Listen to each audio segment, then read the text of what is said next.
శ్రీ విష్ణు సహస్రనామ స్తోత్రం.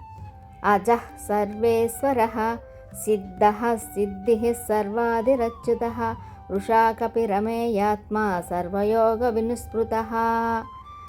అంటే అర్థం నజాతో నజనశ్యతే అని, పుట్టుక లేనివాడై పుట్టినవాడు కాడు, పుట్టబోవువాడు కాడు.